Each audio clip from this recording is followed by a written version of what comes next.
குழந்தை கொலை செய்யப்பட்ட இடத்திலிருந்து கைப்பற்றப்பட்ட டி ஷர்ட் ஒரு முக்கிய தடயம். இந்த டி ஷர்ட் தயாரிக்கப்பட்டது எங்கே, விற்பனை செய்தது, வாங்கியது யார் என்பதை தனிப்படை போலீசார் தீவிரமாக விசாரித்து வருகின்றனர். சிறுமிக்கு நன்கு அறிமுகமானவர்கள்தான் இந்த குற்றத்தை செய்திருக்க முடியும். திடீரென ஒருவர் அந்த பகுதிக்கு வந்து இந்த சம்பவத்தை அரங்கேற்றி இருப்பதற்கான வாய்ப்பு குறைவு. குடும்ப நண்பர்கள், பக்கத்து வீட்டினர் ஆகியோரில் சந்தேகப்படும் நபர்களின் பட்டியல் தயாரிக்கிறது தனிப்படை. சந்தேகிக்கப்படும் நபர்களின் 3 மாத செல்போன் அழைப்புகளை போலீசார் ஆய்வு செய்கின்றனர். கொலை நடந்த இடத்தில் சிசிடிவி இல்லை. அதனால் அந்த பகுதியை சுற்றி பொருத்தப்பட்டுள்ள சிசிடிவிகளில் சம்பவம் நடந்தபோது வந்தவர்கள் சென்றவர்கள் காட்சிகள் ஆய்வு செய்யும் பணி நடந்து வருகிறது.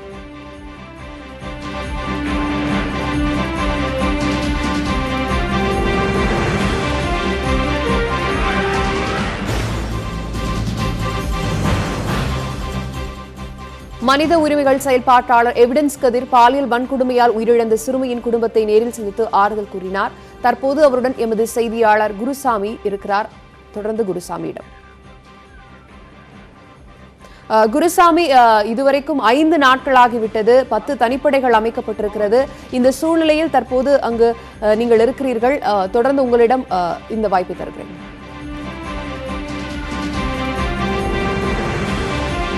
ஆஸ்லே, கடந்த 26ஆம் தேதி நடைபெற்ற அந்த சம்பவம் நாடு முழுவதும் மிகப்பெரிய அளவில் அதிர்வலைகளை ஏற்படுத்தி இருக்கிறது.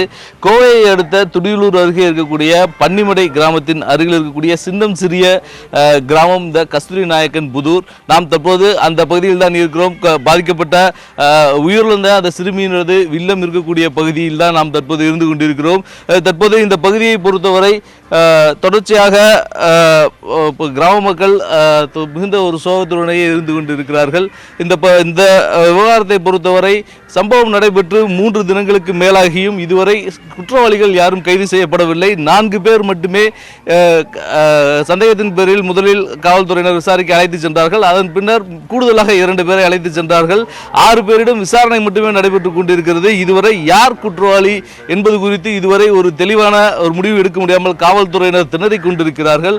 10க்கும் மேற்பட்ட தனிப்படைகள், 2 ADSPகள் என ஒரு மிகப்பெரிய போலீஸ் பட்டாளமே இந்த விவகாரத்தை பொறுத்தவரை விசாரிப்பதற்காக களம் இறக்கிவிடப்பட்டிருக்கிறது.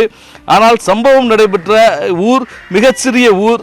100கணக்கான வீடுகள் மட்டுமே கொண்ட இந்த ஊரில் சில 100 மக்கள் மட்டுமே வசித்து வருகிறார்கள்.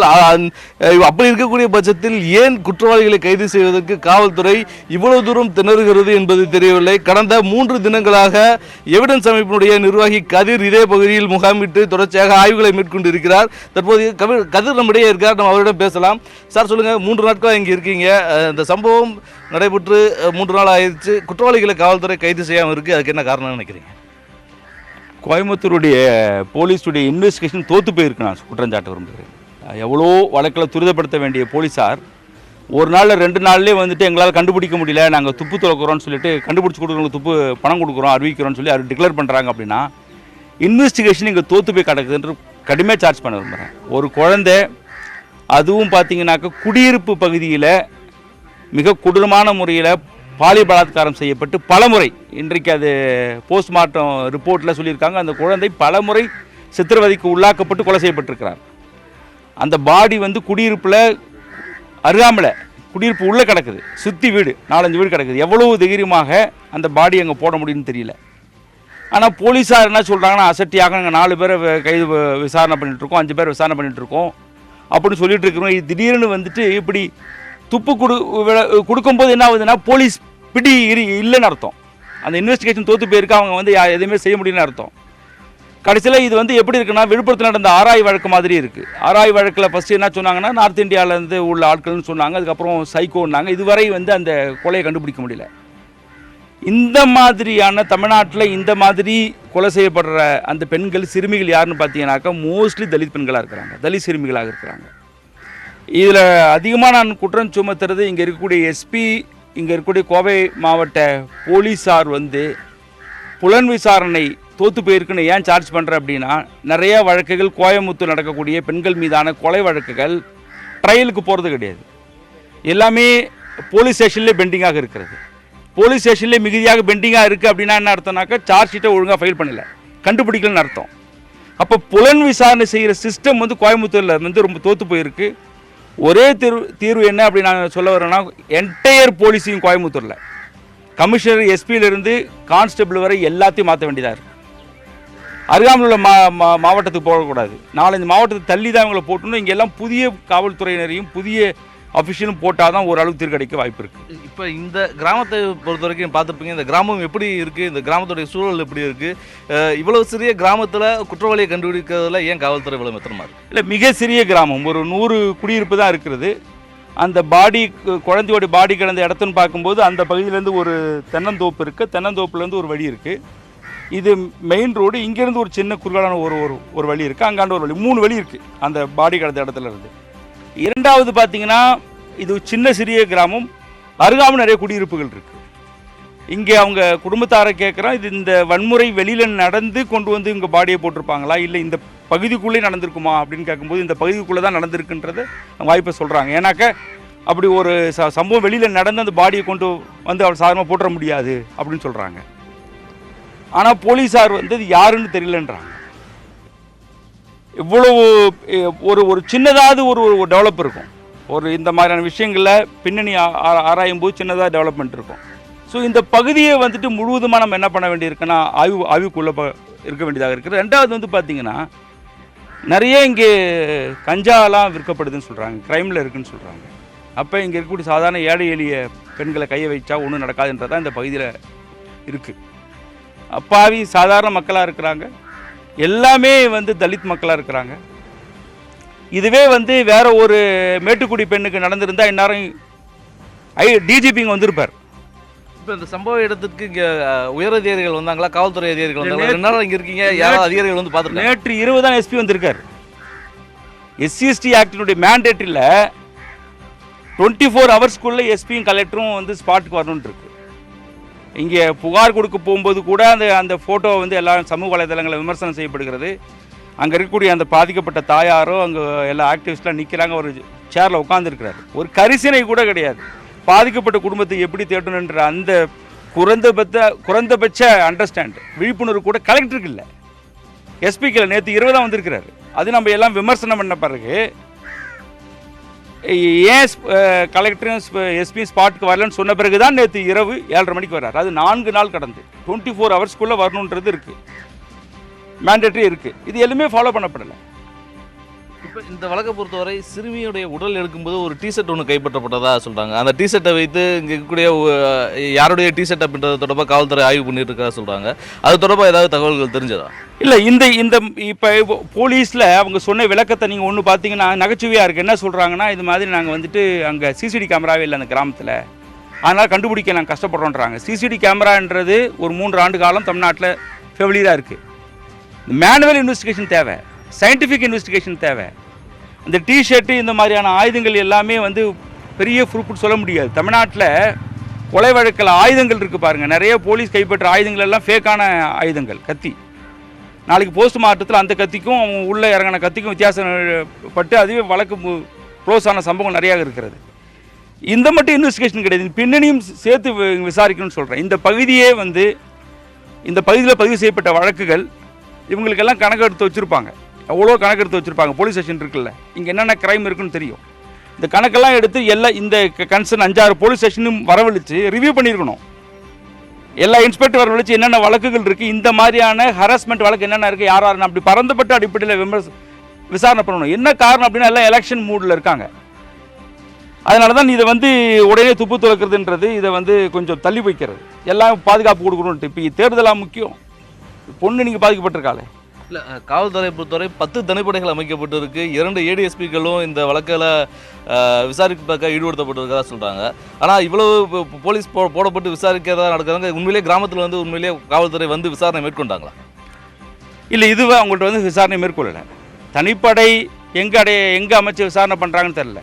டிரான்ஸ்பரண்ட்டான விசாரணை இருக்கான்னு தெரியல. யாரை விசாரணை பண்ணுறாங்க, என்ன விசாரணை பண்ணுறாங்க, அந்த படைகள் எங்கெங்கே ரகசியமாக விசாரணைன்னு சொல்லுவாங்க, கிராமங்கள் அங்கங்கே நாங்கள் விசாரிச்சுட்ருக்கோன்னு சொல்லுவாங்க. இது இன்னும் சொல்ல போனாக்க ஒரு சயின்டிஃபிக் அப்ரோச் இதில் தேவை நான் சொல்ல வரேன். இத்தனை படை போட்டதுனால மட்டும் கண்டுபிடிக்க முடியாது. இது விஞ்ஞானபூர்வமான விசாரணை தேவை. அதுக்கு இன்னும் கொஞ்சம் எக்ஸ்பர்டீஸ் தேவை. அப்படின்னாக்க கொஞ்சம் சிபிஐ மாதிரியான ஆட்கள் இருப்பாங்க, அவங்க அட்வைஸ் கூட வாங்கிட்டு இதை வேகமாக செய்யலாம். இந்த வழக்கை பொறுத்தவரை கோவை காவல்துறையுடைய விசாரணை அப்படின்றது சரியாக இருக்கும்னு நினைக்கிறீங்களா, இல்லை வேற விசாரணை வேற ஏஜென்சிகளுடைய விசாரணை உட்படுத்தினா சரியாக இருக்குமா? இல்லை, பொள்ளாச்சி சம்பவத்திலிருந்து கோவை மாவட்டத்தினுடைய எஸ்பி மேல் நம்பிக்கை மக்கள் இழந்துட்டாங்க. அவர் ஒரு திறன் வாய்ந்த ஒரு எஸ்பியாக எங்களால் சொல்ல முடியவில்லை. அதனால் அவரை வேறு எஸ்பியை மாற்ற வேண்டியதாக இருக்குது. ஒரு விமென் ஐபிஎஸ் தலைமையில் கொஞ்சம் எக்ஸ்பர்ட்டாக இருக்கவங்க தலைமையில் அது விசாரணை போடலாம். அதுதான் வந்து சரியாக இருக்கணும்னு நாங்கள் நினைக்கிறோம். ஆஸ்லே, கதிரை பொறுத்தவரை ஒரு பெண் ஐபிஎஸ் அதிகாரி இந்த வழக்கை விசாரித்தால் ஒரு கூடுதல் அக்கறை கொண்டு இந்த வழக்கை விசாரிக்க முடியும் எனவும் அதற்கு அரசு நடவடிக்கை எடுக்க வேண்டும் என்பதும் எவிடன்ஸ் கருத்தாக இருக்கிறது. தொடர்ச்சியாக இப்பகுதியை பொறுத்தவரை ஏராளமான பொதுமக்களும் பல்வேறு சமூக அமைப்பினரும் தொடர்ச்சியாக இப்பகுதியில் முகாமிட்டிருக்கிறார்கள். ஆனால் தற்போதைய வரை இந்த குற்றவாளிகளை நெருங்குவதற்கான எந்த ஒரு நடவடிக்கையும் காவல்துறை மேற்கொள்ளவில்லை. 3 நாட்களாக விசாரணை மட்டும் நடைபெறுவதாக தெரிவித்து வரக்கூடிய சூழலில் இதுவரை இவர்தான் குற்றவாளி என யாரையும் காவல்துறை உறுதிப்படுத்தாத ஒரு நிலையாக இருக்கிறது. இதனிடையே குற்றவாளிகள் குறித்து தகவல் தெரிவித்தால் சன்மானம் அளிக்கப்படும், அவர்களது அடையாளங்கள் மறைக்கப்படும், ரகசியம் காக்கப்படும் என காவல்துறை தெரிவித்திருக்கிறார்கள். ஆனால் இதுவரை காவல்துறைக்கு இது தொடர்பான ஒரு உறுதியான தகவல் எதுவும் கிடைக்காததன் காரணமாக 10 தனிப்படைகள் அமைக்கப்பட்ட போதிலும் காவல்துறையினர் இந்த வழக்கை பொறுத்தவரை அடுத்த கட்டத்திற்கு செல்ல முடியாமல் திணறி வருவதாகவே தெரிகிறது. ஆஸ்லே, நிச்சயமாக குருசாமி, எவிடன்ஸ் கதிர் கூறும்போது கூட 10 தனிப்படைகள் அமைக்கப்பட்டிருக்கிறது. ஆனால் 10 தனிப்படைகளும் அந்த கிராமத்தில் எந்த பகுதியிலும் இதுவரை ஆங்காங்கே விசாரணை நடத்தி கொண்டிருக்கிறார்கள் என்ற ஒரு தகவலை தான் கூறியிருக்கிறார். இந்த நிலையில் தனிப்படைகள் அமைக்கப்பட்டிருக்கிறது, சந்தேகத்தின் அடிப்படையில் கைது செய்யப்பட்டிருக்கிறார்கள். இவர்களிடம் எந்த மாதிரியான விசாரணை இதுவரை நடத்தப்பட்டிருக்கிறது குருசாமி?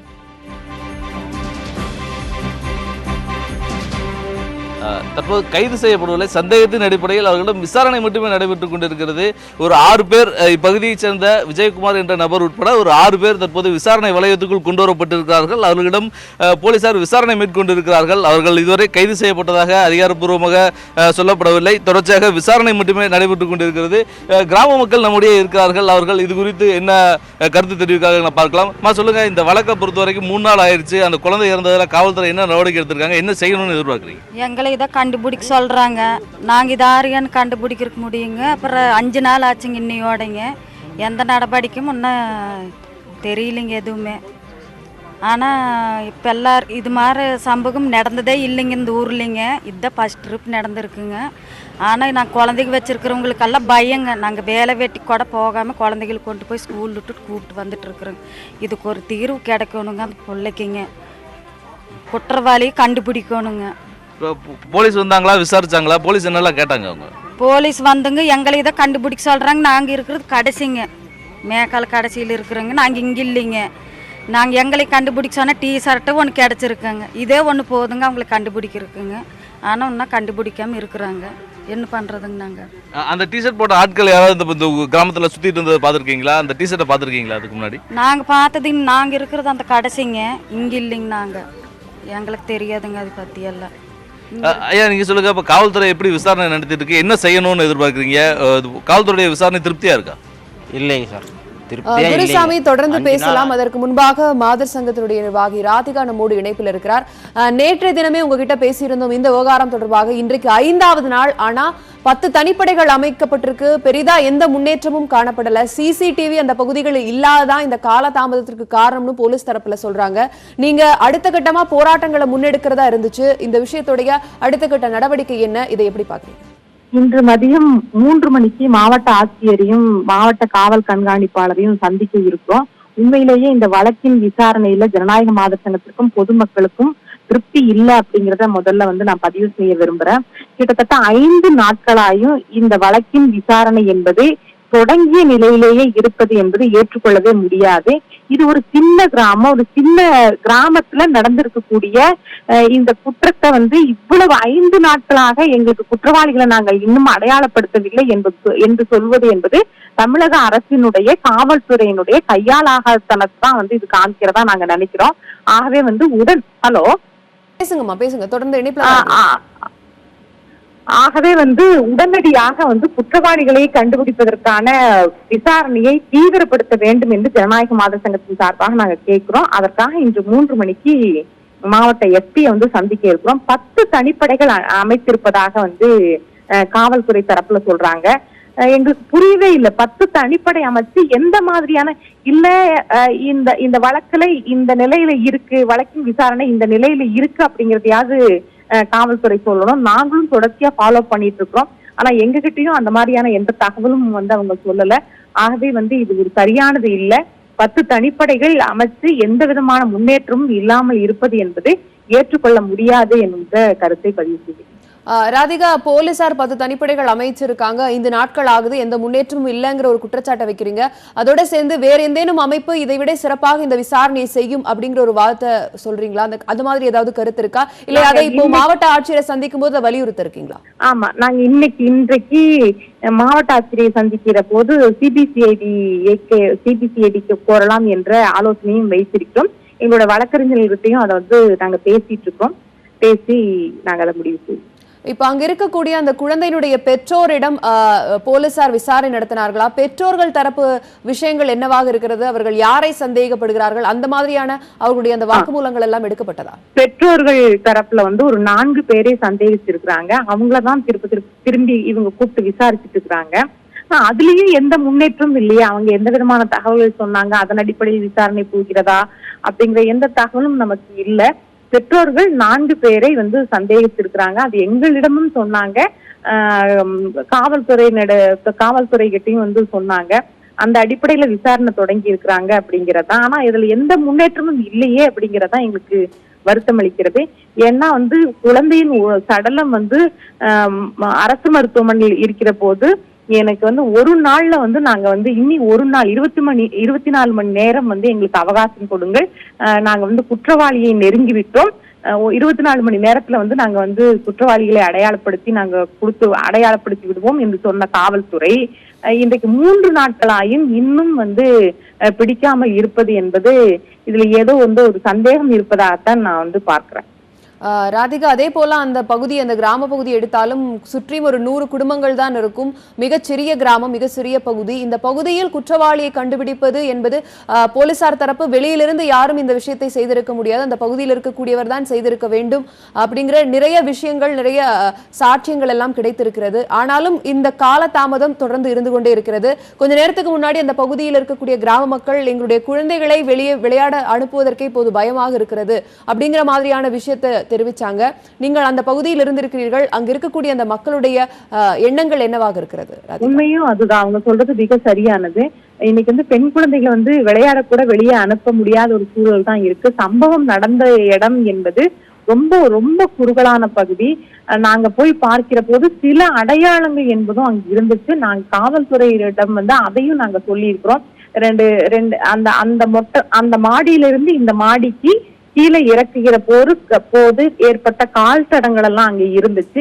இவ்வளவு இருக்கிற போது ஏன் இந்த விசாரணையில் இவ்வளவு தாமதம் அப்படிங்கறது எனக்கு எங்களுக்கு இன்னுமே ஒரு புரியாத புதிராகத்தான் இருக்குது. நிச்சயமாக காவல்துறை ஏதோ எனக்கு ஒரு சந்தேகம் என்பது எங்களுக்கு இருக்கு அப்படிங்கிறது தான். அது ஒரு சின்ன கிராமம், நீங்க சொல்றது முற்றிலும் உண்மை. ஒரு 100-150 குடும்பங்கள் மட்டுமே வசிக்கக்கூடிய இடம். ஒரு நெருக்கமான பகுதி, மக்கள் நெருக்கமாக வசிக்கக்கூடிய பகுதி. இவங்க இந்த பெற்றோர் விடிய கால 6 மணி வரைக்கும் அந்த இடத்துலயே தான் இருந்திருக்கிறாங்க. குழந்தை முதல் நாள் காணாம போகுது, எல்லா பக்கம் தேடுறாங்க. இரவு முழுவதும் விடிய அந்த வீட்டு வாசலிலேயே தான் இருந்திருக்கிறாங்க. அதற்கு பின்புறமாகத்தான் இந்த குழந்தையின் சடலம் என்பது கொண்டு போட்டிருக்காங்க. அப்போ நிச்சயமா ஒரு பக்கத்துல ஒருத்தர் மரணம் அடைஞ்சிருக்கிறாரு. அந்த வீட்லயும் நிறைய ஆட்கள் இருந்திருக்கிறாங்க. ஆகவே நிச்சயமாக இந்த வழக்கின் விசாரணையில இன்னும் துரிதமாக விசாரணை மேற்கொள்ளாததுதான் குற்றவாளிகள் இன்னும் கண்டுபிடிக்கப்படாமல் இருப்பதற்கான காரணமாக ஜனநாயக மாதர் சங்கம் பார்க்கிறது. நிச்சயமாக ராதிகா, அதாவது இந்த வழக்கை பொறுத்த வரைக்கும் விசாரணை துரிதமாக இல்லை, தடயங்கள் ஏராளமாக இருக்கிறது, சிறிய கிராமம் என்பது உள்ளிட்ட பல்வேறு விஷயங்களை பகிர்ந்து கொண்டீர்கள். இந்த விவகாரத்தை பொறுத்த வரைக்கும் போலீசார் தரப்பிலிருந்து அடுத்த கட்டமாக என்ன மாதிரியான நடவடிக்கைகள் எடுத்துக்கொண்டிருக்கிறது என்பதை நியூஸ் 18 தமிழ்நாடு வாயிலாக பார்த்துக் கொண்டிருக்கிறோம். தொடர்ந்து பார்க்கலாம்.